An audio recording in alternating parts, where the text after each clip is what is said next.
CM साहब बगिया में लोगों को दिलाएंगे बीजेपी की सदस्यता, मंत्रियों को भी मिलेगी जिम्मेदारी। छत्तीसगढ़ में आज 25 सितंबर को भाजपा की खास सदस्यता अभियान होने जा रहा है। मोर बूथ मोर अभियान में सीएम विष्णुदेव साहब शामिल होंगे। लोगों को भाजपा से जोड़ेंगे। प्रदेश सरकार के मंत्रियों को भी अलग अलग स्थानों पर सदस्य बनाने का जिम्मा दिया गया है। पीसीसी चीफ दीपक बैज गिरौदपुरी धाम के लिए रवाना। न्याय यात्रा के रूट का करेंगे निरीक्षण। छत्तीसगढ़ कांग्रेस के प्रदेश अध्यक्ष दीपक बैज 27 सितंबर से पद यात्रा शुरू करने जा रहे हैं। बैज कल गिरौदपुरी से रायपुर तक यात्रा के रूट का निरीक्षण किए। वे स्थानीय नेताओं से मुलाकात कर तैयारियों पर भी चर्चा की। गिरौदपुरी से 125 किलोमीटर की छत्तीसगढ़ न्याय यात्रा 2 अक्टूबर गांधी जयंती के दिन रायपुर में खत्म होगी।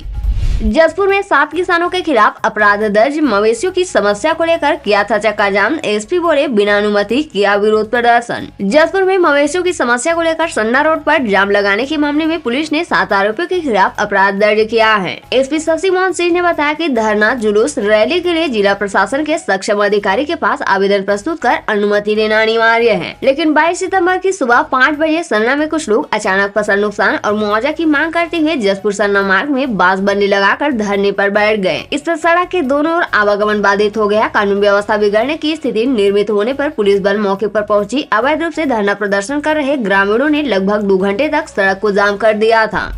किसानों की फसलों को गजराजों ने रौंदा। रायगढ़ में अभी 108 हाथियों का दहशत। छत्तीसगढ़ के रायगढ़ जिले में 31 हाथियों के दल को खदेड़ने का वीडियो सामने आया है। ग्रामीण बड़ी संख्या में जुटकर हाथियों को भगा रहे हैं। बताया जा रहा है कि हाथी ग्रामीण इलाके में घुस आए थे। 51 किसानों की फसलों को भी रौंद दिया है। मामला धर्मजयगढ़ वन मंडल के कोयलार गाँव का है।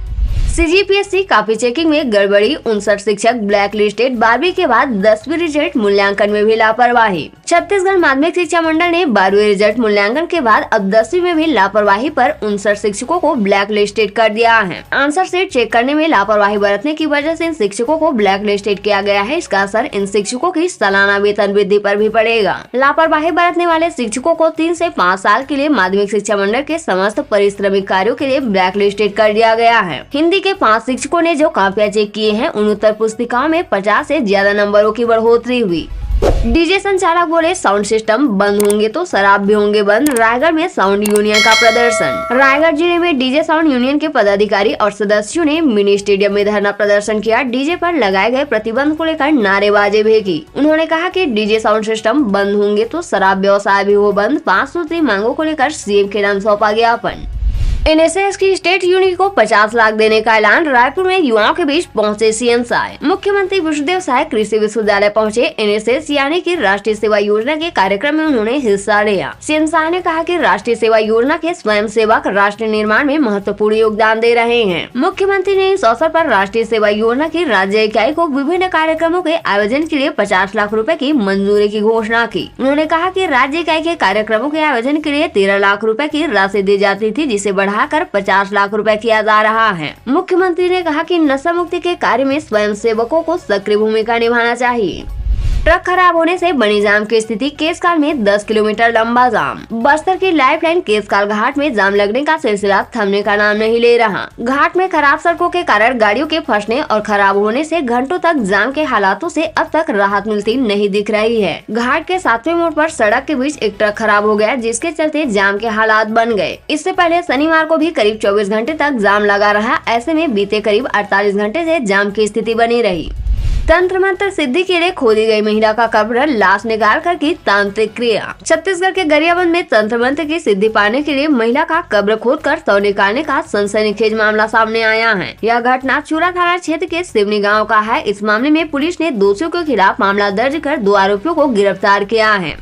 सुकमा में चल रही पुलिस नक्सली मुठभेड़। एसपी बोले हिडमा देवा के बटालियन और जवानों के बीच गोलीबारी, मारे गए नक्सली। छत्तीसगढ़ के सुकमा जिले में कल सुबह से ही पुलिस और नक्सलियों के बीच गोलीबारी चल रही है। बताया जा रहा है कि डीआरजी, सीआरपीएफ और कोबरा के जवान कुरकनगुड़ा में नक्सलियों के कोर इलाके में घुसे हैं। सुबह से ही दोनों तरफ से गोलीबारी हो रही है। मामला चिंतलनाथ थाना क्षेत्र का है। 23 सितम्बर की शाम नारायणपुर और महाराष्ट्र बॉर्डर पर पुलिस और नक्सलियों के बीच मुठभेड़ हुई थी। मुठभेड़ में 3 नक्सली मारे गए थे। मौके से जवानों ने AK-47 सहित अन्य हथियार बरामद किए हैं। बीजेपी नेता ने वार्ड वार पुलिस कर्मियों को पीटा, साथियों संग नशे में की तोड़फोड़, डॉक्टर्स ने काम किया बंद। दुर्ग जिले के भिलाई 3 चरोदा में भाजपा नेता राजीव चौबे के बेटे अक्षय और उसके साथियों ने अस्पताल में वार्ड वार और पुलिस कर्मियों को जमकर पीटा, अस्पताल में तोड़फोड़ भी की। ड्यूटी पर तैनात महिला डॉक्टर्स और नर्स कह रही हैं कि हमें डर लगने लगा है, डॉक्टर्स ने भी काम बंद कर दिया है। यह घटना लाल बहादुर शास्त्री अस्पताल सुपेला की है।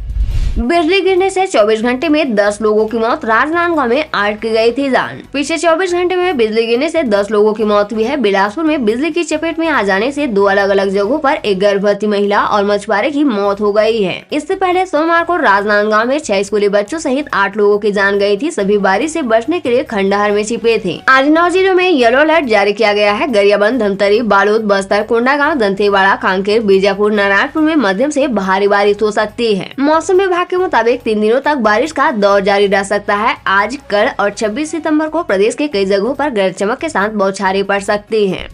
दंतेवाड़ा में सौ दफनाने को लेकर बवाल, चले लाठी डंडे, ईसाई समाज बोला, लोगों ने दौड़ा दौड़ा कर पीटा। बस्तर में धर्मांतरण को लेकर फिर से बवाल हो गया है। दंतेवाड़ा बीजापुर जिले की सरहद पर स्थित कौशलनार में सौ दफनाने को लेकर ईसाई समाज के लोगों को दौड़ा दौड़ा कर पीटा गया। ईसाई धर्म में मानने वाले लोगों के मुताबिक ग्रामीणों ने कुल 28 लोगों को लाठी डंडों से पीटा है। समाज में एक शख्स की मौत के बाद लोग गाँव में सौ दफनाने नहीं दे रहे थे। बता दें कि सर्व आदिवासी समाज के कार्यकारी अध्यक्ष राजाराम तोड़ेम का कहना है कि जिन्होंने धर्मांतरण किया है वे मूल धर्म में लौट आओ, नहीं तो गांव में ऐसी ही परिस्थिति बनी रहेगी।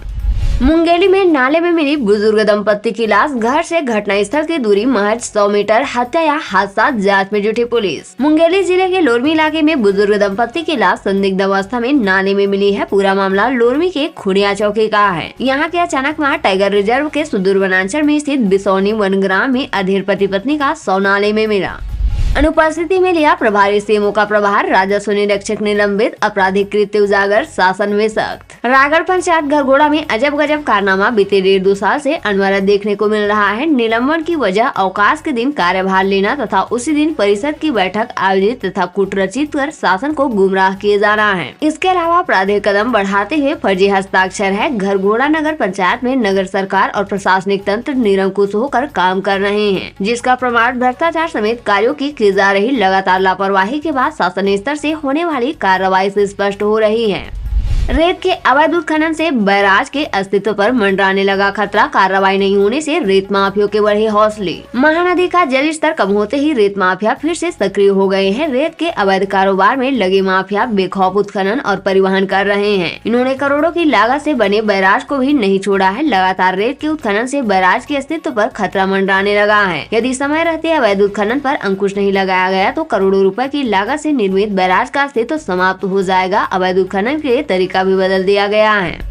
19 पटवारियों को नोटिस जारी, जानिए वजह। मंदिर हसौद तहसील में इन दिनों कुछ ठीक नहीं चल रहा है। यहाँ तहसीलदार ने काम न करने वाले 19 पटवारियों को नोटिस थमा दिया है, जिसके बाद मानो यहाँ बवाल शुरू हो गया है। इस मामले में अब पटवारी संघ की भी एंट्री हो चुकी है। बता दें कि राजस्व पटवारी संघ तहसील शाखा मंदिर हसौद ने तहसीलदार को पत्र लिखकर नोटिस को सुने करने की मांग की है। 7 प्रमुख मार्गों को तारों के जाल से मिली मुक्ति। रायपुर शहर के व्यस्ततम व घनी आबादी के क्षेत्रों को इलेक्ट्रिक के तारों से निजात दिलाने रायपुर स्मार्ट सिटी लिमिटेड द्वारा संचालित अंडरग्राउंड केबलिंग प्रोजेक्ट पूरा हो चुका है। CSPDCL के साथ रायपुर स्मार्ट सिटी लिमिटेड ने 7 प्रमुख मार्गों के ओवरहेड तारों को हटाकर अंडरग्राउंड केबलिंग का कार्य किया। श्री रामलला दर्शन योजना, छत्तीसगढ़ के 850 श्रद्धालु अयोध्या के लिए रवाना। मुख्यमंत्री विष्णुदेव साय के पहल पर शुरू की गई श्री रामलला दर्शन योजना के तहत चलाई जा रही विशेष ट्रेन कल रायपुर रेलवे स्टेशन के प्लेटफॉर्म नंबर 7 से रवाना हुई। राजस्व मंत्री टंकराम वर्मा ने हरी झंडी दिखाकर ट्रेन को रवाना किया। इस विशेष ट्रेन से 850 श्रद्धालुओं का जत्था अयोध्या धाम के लिए रवाना हुआ। आयुष्मान आपके द्वार कार्यक्रम के तहत किया जा रहा आयुष्मान कार्ड पंजीयन। आयुष्मान कार्ड बनाने का भी प्रशिक्षण दिया गया। आयुष्मान पखवाड़े के तहत जिले में 100% आयुष्मान कार्ड बनाने का लक्ष्य रखा है। 20 से 30 सितंबर तक चलाए जा रहे आयुष्मान पखवाड़े के तहत विभिन्न गतिविधियों के माध्यम से हितग्राहियों का आयुष्मान कार्ड पंजीयन कराया जा रहा है। महिला विधायक के बयान से मचा सियासी गलियारों में बवाल। धर्मांतरण का मुद्दा समय समय पर उठता रहता है। विधानसभा चुनाव से पहले भी धर्मांतरण को लेकर जमकर बवाल मचा था। इस मुद्दे को लेकर पक्ष और विपक्ष के नेताओं ने एक दूसरे के खिलाफ जमकर बयानबाजी भी की थी। इसी कड़ी में जसपुर से भाजपा विधायक रायमुनि भगत ने ईसाई धर्म को मानने वालों और प्रभु यीशु मसीह को लेकर ऐसा बयान दिया कि सियासी गलियारों में बवाल मच सकता है। विधायक रायमुनि भगत का वीडियो भी तेजी से वायरल होने लगा है। उन्होंने कहा है कि यीशु मसीह को लहूलुहान उसको कोड़ा मारते हुए पहाड़ पर चढ़ा दिए गए। जो खुद को नहीं बचा सका वो हमें क्या बचाएगा।